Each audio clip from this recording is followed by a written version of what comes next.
ఓం హ్రీంకారాసనగద్భితా నలసికాం సౌహ క్లీం కళాంభిప్రతీం సౌవర్ణామ్రధారిణీం వరసుధాధౌతాం త్రినేత్రోజ్వలాం వందే పుస్తకపాశమంకుశధరాం స్రగ్భూషితాముజ్వలాం త్వాం గౌరీం త్రిపురాం పరాత్ప్రగలాం శ్రీచక్రసంచారిణీం. ఓం క్లీం క్లీం కామాఖ్యా క్లీం క్లీం నమః. మనకి కామాఖ్యాదేవి గురించి అంబుబాచి అనేటటువంటి ఉత్సవం మనకు సంవత్సరానికి ఒక్కసారి జరుగుతుందని తెలుసు. అయితే అది ఎప్పుడు జరుగుతుంది అని అంటే మనకి ఆషాఢ మాసం శుక్లపక్షం సప్తమి నుంచి ఏకాదశి తిథుల్లో జరుగుతుంటుంది. అయితే అమ్మవారు ప్రతి నెల కూడా రజస్వలవుతుంది, మనకి బహిష్ట అవుతుంది. అయితే సంవత్సరానికి ఒక్కసారి మాత్రమే మనం ఆ టెంపుల్ అథారిటీస్ వాళ్ళు ఫంక్షన్ చేస్తారు. అది ఎప్పుడు అంటే ఈ యొక్క ఆషాఢ శుద్ధ సప్తమి నుంచి ఏకాదశి తిథి వరకు. అది ఎప్పుడు పడింది మనకి జూన్ 22వ తేదీ నుంచి జూన్ 26 వరకు ఫంక్షన్ జరుగుతుంది, ఫెస్టివల్. అంటే అప్పుడేనా అండి అంటే సంవత్సరం అంతా కూడా జరుగుతుంది. ఇప్పుడు పుష్కరాలు ఉన్నాయి, మనం పుష్కరాలు సంవత్సరం అంతా కూడా ఇప్పుడు యమునా నది పుష్కరాలు జరుగుతున్నాయి. దేవగురు అయినటువంటి బృహస్పతి కమండలంలో ఉన్నటువంటి పుష్కరుడు యమునా నదిలో ప్రవేశించాడు. ఎక్కడ కర్కాటక రాశి, గురుడు కర్కాటక రాశిలోకి వచ్చినప్పుడు. అప్పుడు సంవత్సరం అంతా కూడా పుష్కరాలే, కాకపోతే ఆ ఘాట్లు లోతుగా ఉంటాయి, మీకు నీళ్లు ఎక్కడ చేయాలో తెలియదు. కాబట్టి ప్రభుత్వం ఏం చేస్తుందంటే మొదటి 11 రోజుల్ని ఆది పుష్కరాలని, ఆఖరి 11 రోజుల్ని అంత్య పుష్కరాలని చెప్పేసి జరుపుతుంది. మిగతా రోజంతా స్నానం చేయొచ్చు. ఇంకా ప్రిసైజ్గా అనుభవజ్ఞులైనటువంటి మన గురువు గారు చాగంటి కోటేశ్వరరావు గారు వీళ్ళంతా కూడా మధ్యాహ్నం 12 గంటల నుంచి 1 గంట మధ్యలో వీళ్ళంతా కూడా ప్రతిరోజు కూడా పుష్కరుడు ఉంటాడు కాబట్టి స్నానం చేసుకోవచ్చని. అలాగే కాశీలో కూడా మణికర్ణికా ఘాట్లో ప్రతిరోజు కూడా, ఇంకా ఈ ఈ సంవత్సరం ఆ సంవత్సరం లేదు, ప్రతిరోజు కూడా 12 నుంచి మనకి కొన్ని గడియల పాటు 1 గంట వరకు మీరు స్నానం చేసుకోవచ్చు అని చెప్పారు. అయితే ఇక్కడ ఈ యొక్క అమ్మవారు మనకి శాస్త్ర ప్రమాణం ఉంది. అదేమిటంటే ప్రతి మాసం భవేద్దేవి యత్ర సాక్షాత్ రజస్వల. అంటే ప్రతి మాసాన్ని కూడా మనము ప్రతి మాసం మనం అనొచ్చు, సంస్కృతంలో మాసే మాసే అని అనొచ్చు, మాసి మాసి అని అనొచ్చు అన్నమాట. అందువల్ల మనకి ప్రతి నెల కూడా స్త్రీలు అందరూ కూడా ఏ విధంగా అయితే బహిష్ట అవుతారో ఆ విధంగా అమ్మవారు కూడా, కామాఖ్య అమ్మవారు కూడా బహిష్ట అవుతూ ఉంటుంది ప్రతి నెల. కాబట్టి మనం ఈ అంబుబాచి ఫెస్టివల్కి వెళ్ళలేకపోయామండి అని బాధపడాల్సినటువంటి అవసరం లేదు. ఏ టైంలో అయినా సరే ప్రతి సంవత్సరం ప్రతిరోజు కూడా మీరు ఆ యొక్క అమ్మవారిని మనం ధ్యానించుకోవచ్చు, కామాఖ్య అమ్మవారిని దర్శించుకోవచ్చు. ఆమె ఎవరో కాదు, ఆమె సాక్షాత్తు మాయాపీఠమైనటువంటి బెజవాడ కనకదుర్గాదేవియే అక్కడ యోనిపీఠంలా అక్కడ మనకి కామాఖ్యలో వెలిసింది, ఇందులో డౌట్ లేదు. తర్వాత ఆ అమ్మవారి ఒడ్డున బ్రహ్మపుత్ర నది మనకు ప్రవహిస్తూ ఉంటుంది. ఆ బ్రహ్మపుత్ర నది లో మనకి ఈ యొక్క ఉత్సవం అనేటటువంటి జరుగుతుంది. అక్కడ ఒక ఘాట్లో కుంకుమ వేస్తారు. కుంకుమ వేసి అమ్మవారి మిగిలిపోయినటువంటి ఈ యొక్క పూలు పుష్పాలు కుంకుమ వేయడం వల్ల ఆ వాటర్ అనేటటువంటిది ఎర్రగా అక్కడ మాత్రమే ఉంటుంది. దాన్ని పట్టుకొని వీళ్ళందరూ కూడా బ్రహ్మపుత్ర అనేది ఈనిందా అని ఎర్రగా ఉంటుంది అని చెప్పేసి పుకార్లు లేపారు. అతిశయోక్తి, ఎగ్జాగరేట్ చేశారు. అదేవిధంగా అమ్మవారు అక్కడ వాటర్ అంతా కూడా లైట్ పింక్ కలర్, గ్రీన్ కలర్లో ఉంటుంది. అక్కడ ఐరన్ ఆక్సైడ్, సిన్నాబార్ అనేటటువంటి మెగ్నీషియం సల్ఫైడ్ మెటల్స్ ఉండడం వల్ల ఈ యొక్క ఆ వాటర్ ఏమవుతుందంటే రెడిష్ బ్రౌన్ కలర్లోకి చేంజ్ అవుతుంది. గ్రీన్ కలర్లో ఉన్నటువంటి light green colour, light pink కలర్లో ఉన్నటువంటిది రెడిష్ బ్రౌన్ అవుతుంది. ఈ అంబుబాచి ఫంక్షన్లో కామాఖ్య టెంపుల్లో ఏం చేస్తామంటే మనము యోనిపీఠంగా ఉంది కాబట్టి అక్కడ యోని ఆకారంలో ఒక రాయి ఉంటుంది ఆ విగ్రహం. దాని మీద ఎర్రని గుడ్డ వేస్తారు. అది కూడా మనకి అందరు కూడా తెల్ల గుడ్డేస్తే ఎర్రగా అయిపోయిందని ఏదో చెప్తారు, ఎగ్జాగరేట్ చేస్తారు. మామూలుగా ఇప్పుడు అక్కడ గౌహతిలోనే కాదు, శక్తి క్షేత్రాల అమ్మవారి క్షేత్రంలో మెరిసేటటువంటి ఎర్ర అది తలకు కట్టుకుంటాం కదా, అలాగా జెండాలకు వేస్తాము. ఆ షైనింగ్ వచ్చేటటువంటి రెడ్ క్లాత్ ఆరెంజ్ కలర్ లో ఉన్నటువంటిది వేసి కప్పుతారనమాట. తర్వాత అంబుబాచి ప్రసాదంగా ఎలాగైతే గాణగాపురంలో ఆ పాదుకల్లో ఉన్నటువంటి ఆ గంధాన్ని తీసి మరి అడిగిన వాళ్ళకి ఇస్తూ ఉంటారు. అంటే డబ్బులు ఇచ్చిన వాళ్ళకి, పంతులు గారికి డబ్బులు ఇస్తే ఇస్తారు, 1000 రూపాయలు, 10,000, 5,000 అట్లా అనమాట. అది డిమాండ్ వీళ్ళు క్రియేట్ చేయడం వల్ల వాళ్ళు అలా తయారయ్యారు. ఇక్కడ కూడా అంతే, తెలిసిన వాళ్ళకి ఇచ్చే సీన్ ఏం లేదమ్మా. అక్కడ ఎవరైతే డబ్బులు కడుతూ ఉంటారో వాళ్ళకి ఇస్తా ఉంటారు అనమాట. కాబట్టి అక్కడ అదేమీ అవసరం లేదు మీకు. అంబుబాచి అమ్మవారి ఎప్పుడు కూడా బ్రహ్మపుత్ర నది బ్రహ్మదేవుడు అక్కడ సృష్టించాడు.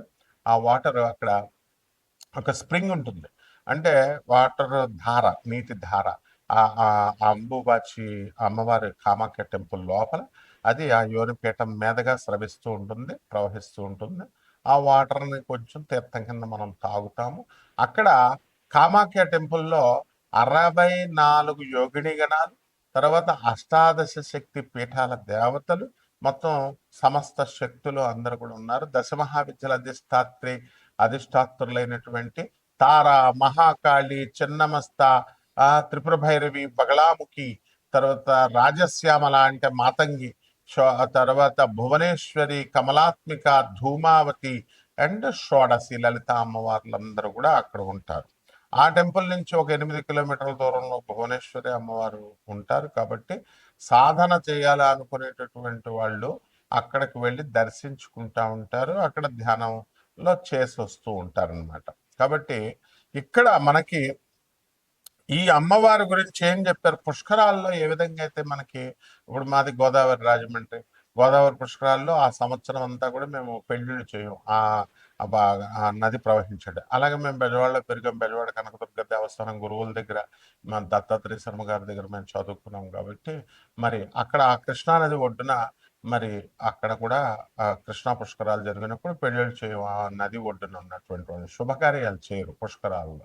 అదే విధంగా ఈ అంబుబాచి ఫంక్షన్ జరుగుతున్నప్పుడు మనం ఏం జరుగుతుంది అనంటే, పురాణాల్లో చెప్పబడినటువంటి శుక్తి మనకి అంబువాచి త్యాగధినే గృహారంభే ప్రవేశనే గృహేచ్ఛ ఏమంటాడు, వాపి తటాకారంభేచ గృహేచ కృషి కర్మణి, అంటే ఈ పనులు చేయకూడదని చెప్తోంది. ఏమిటా పనులు? అంబుబాచి అన్న అంటే రవీంద్రనాథ్ ఠాగూర్ అనడానికి బెంగాల్లో రవీంద్రనాథ్ పలుకుతారు వాపదులు, రవీంద్రనాథ్ ఠాగూర్ అని. అలాగే అంబుబాచి అయితే అంబుబాచి అంటారు. కాబట్టి అంబుబాచి త్యాగతినే ఏమిటి, ఆ రోజుల్లో ఏం వదిలేయాలట, గృహారంభే, గృహాలు కొత్తగా గృహ ప్రవేశాలు చేయకూడదు, ప్రవేశనే, తర్వాత వాపి తటాకాలు, ఈ నూతులు తవ్వించడాలు, ఇలాంటి సరస్సులు వేయడాలు, ఇలాంటి అన్ని కూడా ఆరంభాలన్నీ కూడా చేయకూడదు, కొత్త నూతన గృహప్రవేశాలు చేయకూడదు.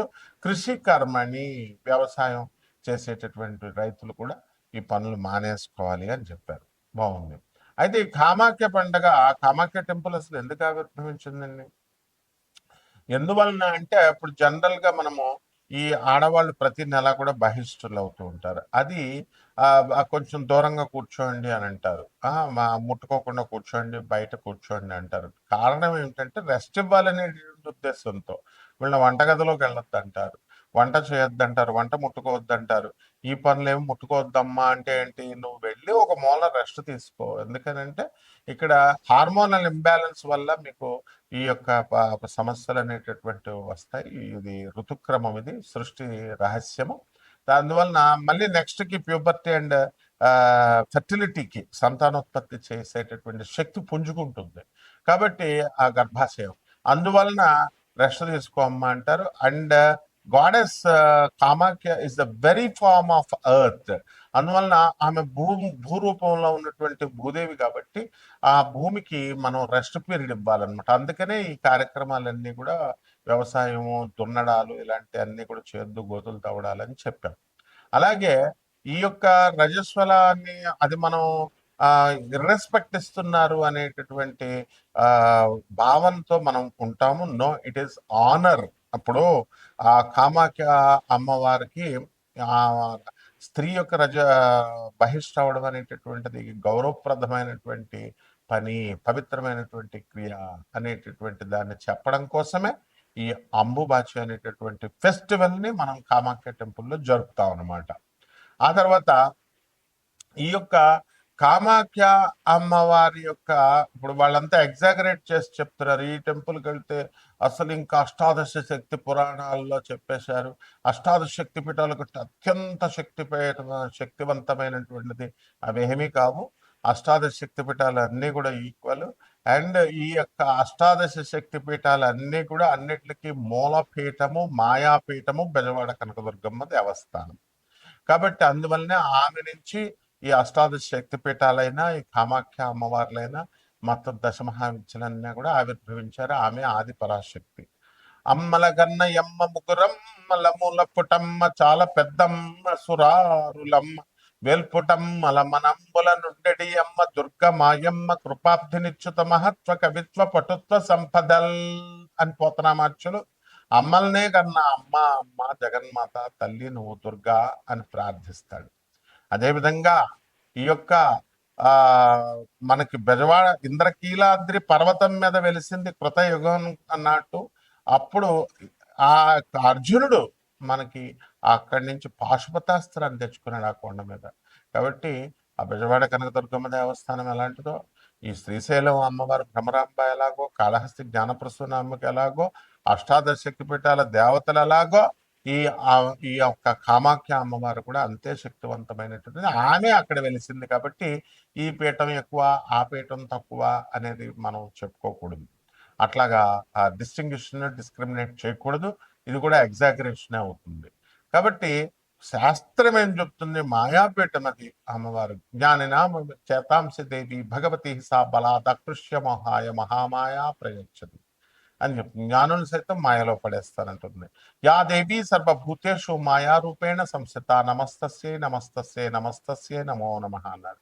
మాయలో మాయ రూపంలో ఉన్నటువంటి ఆ శక్తి నుంచి సృష్టించబడింది ఈ అష్టాదశ శక్తి పీఠాలు.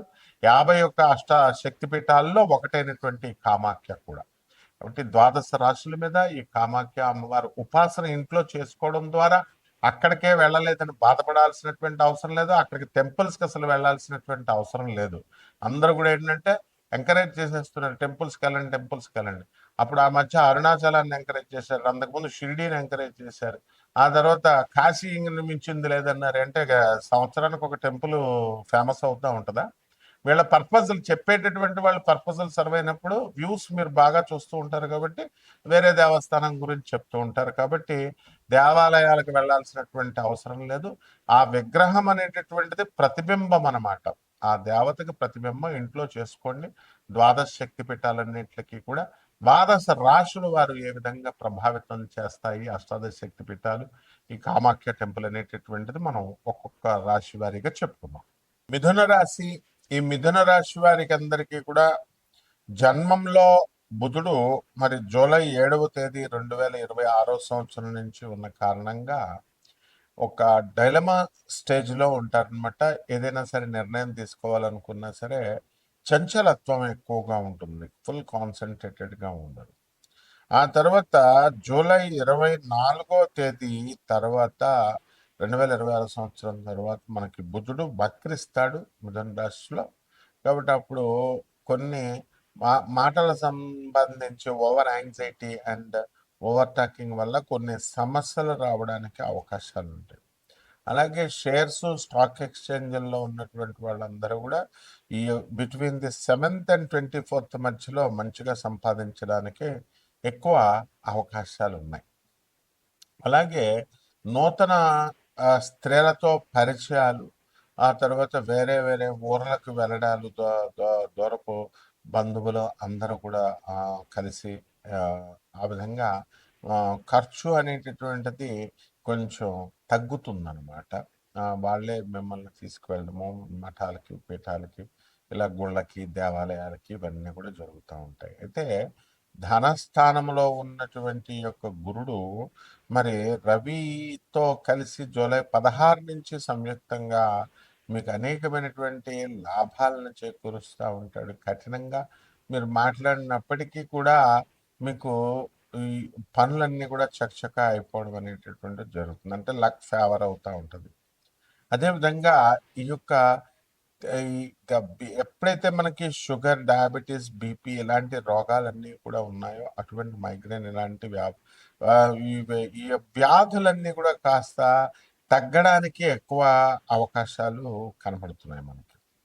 అదేవిధంగా ఈ యొక్క శుక్రుడు జూలై 14వ తేదీ నుంచి కేతుతో కలిసి సింహరాశిలో ఉన్న కారణంగా మనకి స్త్రీలతో కొంచెం ఈ యొక్క విరోధాలు ఇవన్నీ కూడా రావడానికి అవకాశాలు ఉంటాయి. అలాగే మిథున రాశి వారికి ఫారెన్ ఎక్స్పోర్ట్స్ అండ్ ఇంపోర్ట్స్ బిజినెస్లో కలిసి రావడానికి అవకాశాలు ఉంటాయి. విదేశాలకు వెళ్ళేటటువంటి అవకాశాలు కనబడుతున్నాయి. అలాగే ఈ మిథున రాశి విద్యార్థులు ఎవరైతే ఉన్నారో అటువంటి వాళ్ళందరికీ కూడా కష్టపడి చదివేటటువంటి స్వభావం వస్తుంది. మార్కులు ఎక్కువగా వస్తాయి, పాస్ అవ్వడం జరుగుతుంది. అలాగే విదేశాలకు వెళ్ళి ఉద్యోగాలకు చేయాలనుకునేటటువంటి వాళ్ళు నిరుద్యోగులైనా లేకపోతే ఆల్రెడీ ప్రైవేట్ సర్వీస్లో ఉన్నటువంటి వాళ్ళు వాళ్ళకి వాళ్ళ కోరికలు నెరవేరడానికి అవకాశాలు ఉంటాయి. అలాగే హాస్పిటలైజేషన్కి ఎక్కువగా ఇది ఉంటుంది అండ్ హాస్పిటాలిటీ ఎక్కువగా ఉంటుంది అండ్ కొంతమంది ఈ రోగాల వల్ల హాస్పిటలైజ్ అవ్వడానికి కూడా కారణాలు ఉంటాయి. కాబట్టి అంటే హాస్పిటల్ మూలకంగా రోగాల మూలకంగా డబ్బు ధనం ఖర్చు అనేటటువంటిది మనకి కనబడడం అనేటటువంటిది జరుగుతుంది. అయితే భాగ్యంలో ఉన్నటువంటి రాహుగ్రహము రాజ్యస్థితిగతుడైనటువంటి శని వక్రించి మీ ఉద్యోగాల్లో కొంత ఉద్రిక్తమైనటువంటి పరిస్థితులను ఇచ్చినప్పటికీ కూడా మీరు దూసుకుంటూ మీ పనులు పూర్తి చేసుకోవడం జరుగుతుంది. కాబట్టి ఈ యొక్క రాశి వారికి అందరికి కూడా మిథున రాశి వారికి బుధ జపం చేసుకోండి, బుధ స్తోత్రాలు చదవండి. బుధుడికి కిలోంపావు మనకి ఈ పెసల్ని ఈ యొక్క ఆకుపచ్చ రంగు వస్త్రాలను ఇచ్చి బుధవారం నాడు ఉదయం కరెక్ట్గా 7 గంటలకి దానం చేసుకోండి. అలాగే దశమహావిద్యల్లో ఒకటైనటువంటి త్రిపుర భైరవి అమ్మవారి యొక్క మంత్ర జపాన్ని మీరు చేసుకోండి. ఒక రావి చెట్టుని మీ ఇంట్లో పెంచాల్సినటువంటి అవసరం, దాన్ని పెంచి చక్కగా నీళ్లు పోసి మంచిగా ఇచ్చేయండి. బ్రహ్మాండంగా ఉంటుంది. శుభమస్తు.